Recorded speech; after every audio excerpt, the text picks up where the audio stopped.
Assalamualaikum warahmatullahi wabarakatuh.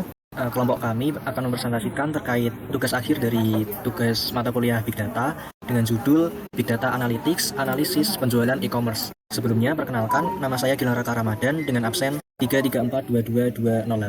Kemudian ada teman saya, Elang Argawana, dengan nomor absen 334-22206. Dan juga ada Mas Muhammad Raffi Haryadi dengan nomor absen 334-22214. Pertama dari latar belakang, ada di sini dalam dunia retail saat ini pasti menghasilkan data transaksi yang sangat berharga dan besar.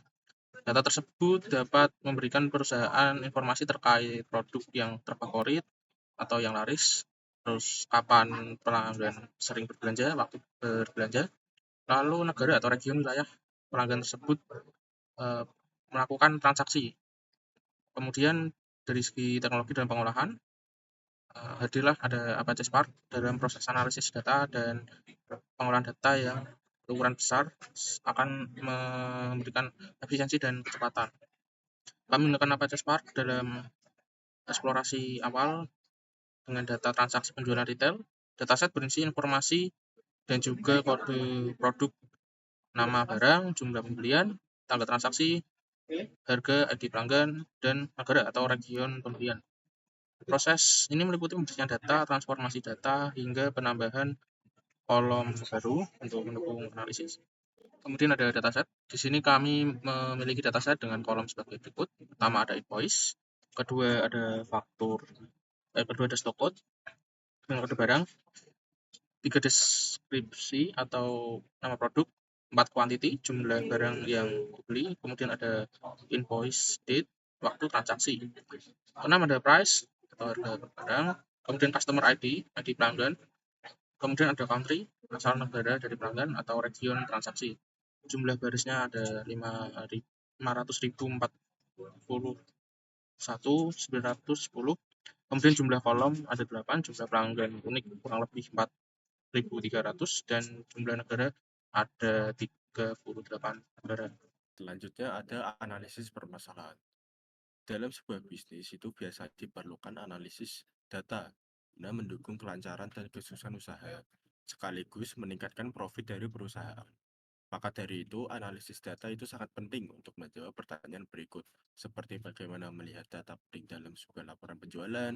Lalu yang kedua itu ada proyeksi akan potensi masa depan dari usaha yang berjalan berdasarkan informasi dari laporan seperti apa. Lalu yang ketiga itu melaksanakan perencanaan untuk masa mendatang dari data yang sudah. Lalu selanjutnya yaitu data visualization. Dalam memvisualisasikan data, dari kami sendiri itu melaksanakan langkah-langkah sebagai berikut: visualisasi dan eksplorasi data, yang kedua pembersihan data, yang terakhir yaitu analisis data. Saya bakal ngelakuin demonstrasi untuk Google Colabs. Kita akan melakukan inisialisasi dan juga eksplorasi dataset. Seperti yang kita lihat, kita bakal import library dari PySpark, kemudian membaca data dengan spark.read.csv.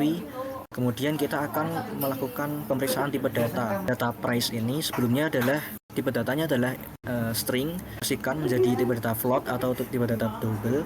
Kemudian kita akan melakukan print schema. Kemudian kita akan menentukan jumlah baris dan juga jumlah kolom dengan menggunakan df counts dan df columns. Setelah itu kita melakukan pemeriksaan untuk data unik dan jumlah data unik yang sudah ada. Setelah itu kita mencari statistik deskriptif, juga mencari missing value, kemudian menampilkan data 5 terbaru atau data teratas. Kita jalankan aja. Ketika kita menjalankan ini, kita akan mendapat skemanya atau ibaratnya adalah kolomnya, dimana ini invoice adalah string, stock code string, description string, quantity adalah integer, kemudian invoice date merupakan string, kemudian data price merupakan double atau float, customer ID integer, dan juga country adalah string. Dari sini kita juga mendapatkan data baris dan juga jumlah kolom, dimana jumlah barisnya sendiri kita memiliki 541 ribuan baris dengan jumlah kolom 8. Kemudian dari jumlah data unik ini kita output berupa kolom-kolom jumlah kolom yang unik ini. Misalnya untuk invoice kita memiliki 25.900 data unik. Kemudian untuk stok kode kita memiliki 4.070 data unik, description 4.000 unit, dan country kita memiliki 38. Kemudian untuk statistiknya bisa dilihat ini, karena untuk statistik deskriptif ini kita hanya mencari untuk data integer aja, yaitu quantity dan juga price. Untuk jumlah, mian, dan lain sebagainya bisa kita lihat di sini. Kemudian jumlah missing value. Nah, jumlah missing value ini artinya dalam kolom tersebut masih ada yang nol atau yang belum diisi. Kemudian untuk contoh datanya juga kita bisa melihat data terbarunya adalah seperti ini. Kemudian kita cari data yang ingin dihapus. Kemudian kita kasih kondisi ya, ketika datanya kurang lebih dari 0 kayak gini, kondisinya seperti ini. Kemudian kita juga bakal melakukan duplikat data, menghapus data yang duplikat, yaitu data invoice. Setelah itu kita bakal mendapatkan jumlah missing values yang terbaru. Kemudian ketika kita jalankan, kita tadi udah menjalankan kode ini, dan ketika dijalankan kita berhasil menghapus semua missing value, dan juga kita mendapatkan jumlah missing value-nya. Di sini udah terlihat nih 0, 0, 0, 0, 0 yang mengindikasikan bahwa missing value berhasil dihapus. Oke, kemudian kita akan melakukan transformasi dan enrichment, yaitu menambahkan kolom total price, month, dan day of week. Kemudian untuk total price ini rumusnya adalah quantity dikalikan price, kemudian dibulatkan 2 di setelah koma. Kemudian untuk invoice date terlebih dahulu kita konversi ke MDY. Setelah itu untuk data month ini kita ambil dari data invoice date, kemudian kita cari data month-nya, dan ketika kita cek,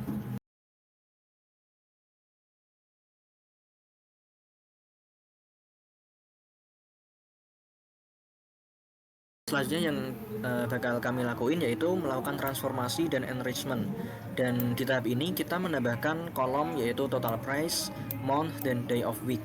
Nah, ketiga kolom ini dia bakal memudahkan kita dalam mencari perhitungan di query-query berikutnya. Buat mencari, misalnya buat mencari total price, kita butuh quantity dan price yang akan kita kalikan keduanya, kemudian kita bulatkan 2 di belakang koma. Kemudian untuk mencari data month, kita mendapatkan data invoice date terlebih dahulu, kemudian melakukan filtering seperti ini. Kemudian setelah itu kita cek menggunakan print schema, dan kita cek juga datanya dengan menggunakan show. Ketika kita jalankan kode ini, maka si print schema ini dia bakal menampilkan skema dari CSV kita, yaitu kolom-kolomnya, kemudian tipe-tipe datanya. Kemudian untuk data show-nya kita juga bakal ditampilin oleh si Google Colab ini. Nah, sini kita belum memiliki total price, month, dan day of week, sedangkan di sini kita udah punya tambahan kolom seperti ini. Next, kita bakal melakukan analisis dan visualisasi data. Yang pertama kita bakal menghitung penjualan per bulan, kemudian melakukan konversi menjadi data frame, kemudian kita akan melakukan mengkonversikannya menjadi diagram seperti ini. Data penjualannya juga udah kelihatan, buat data tertinggi, kemudian data terendah juga ada di bulan apa juga udah kelihatan. Yang kedua yaitu analisis terkait produk terlaris, yaitu order by total sold, kemudian di limit 10 untuk mengambil 10 data terlaris. Kemudian top products ini kan dia masih array ya. Nah, array ini dia bakal dikonversi ke pandas pakai function ini, to pandas. Ini bakal melakukan pembersihan data. Nah, kemudian kita udah dapat data pandas tadi nih, mengkonversi dari data tersebut menjadi diagram. Pada diagram ini kita mendapatkan 10 produk terlaris. Di sini kita memiliki 10 produk terlaris, yaitu paper craft dan Little Birdie ini, dan juga 9 produk lainnya. Oke, kemudian untuk analisis berikutnya, kita bakal menganalisis kebanyakan customer itu dari negara mana gitu. Untuk data country yang kita ambil adalah data country dari si customer tersebut. Data tadi kan udah kita ambil, kemudian data tersebut kita jadikan menjadi persentase. Nah, kemudian kita masukkan ke pie chart ini. Kemudian kita print juga detail jumlah customernya yang udah membeli di si retail ini. Di sini kita udah memiliki data pie chart. Bisa dilihat untuk distribusi pendapatannya itu yang pertama ada di United Kingdom.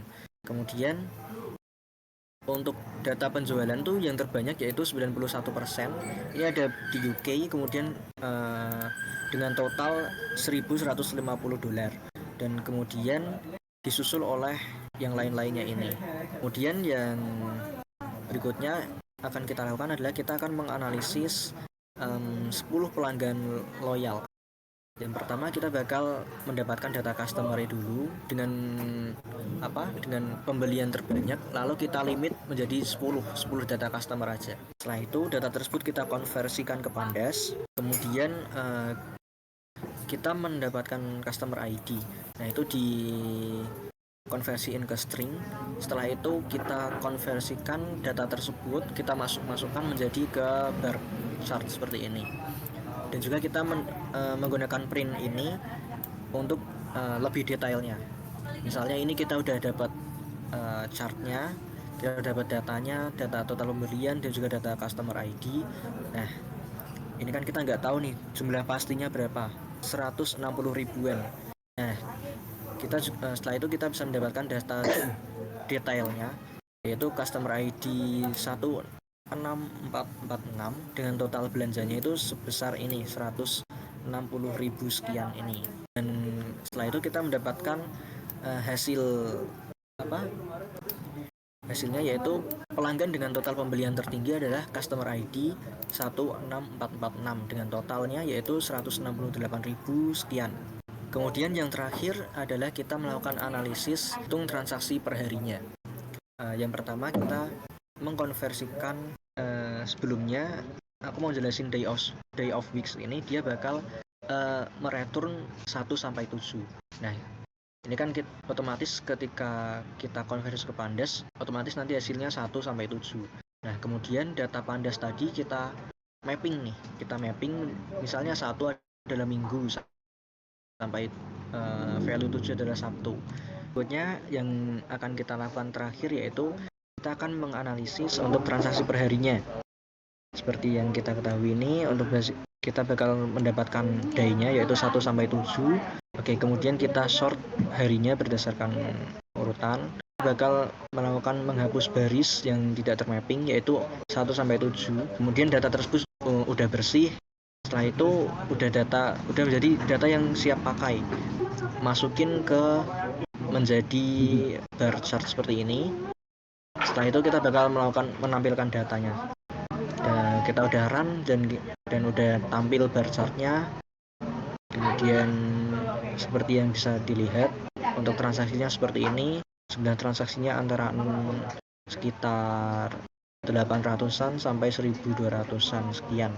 Kemudian untuk detail transaksinya adalah seperti ini. Berdasarkan grafik dapat disimpulkan bahwa waktu yang paling ramai melakukan transaksi terjadi pada hari Jumat dengan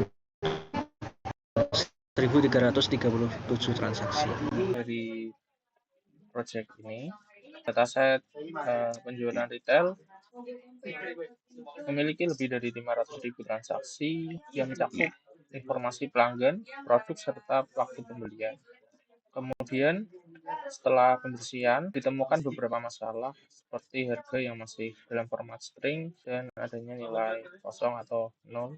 Kemudian menggunakan fungsi seperti regex, replace, cost, dan with column, data berhasil dibersihkan dan dikonversi. Analisis awal menunjukkan bahwa sebagian besar transaksi berasal dari United Kingdom serta terjadinya pada hari kerja. Kemudian selanjutnya penambahan kolom dari total price, bulan, dan hari berhasil memberikan gambaran dan tambahan tentang perilaku dan hasil dari eksplorasi ini dapat dijadikan dasar untuk analisis lanjut. Begitu saja yang dapat kami simpulkan. Terima kasih sebelumnya atas atensi dari teman-teman sekalian. Assalamualaikum warahmatullahi wabarakatuh.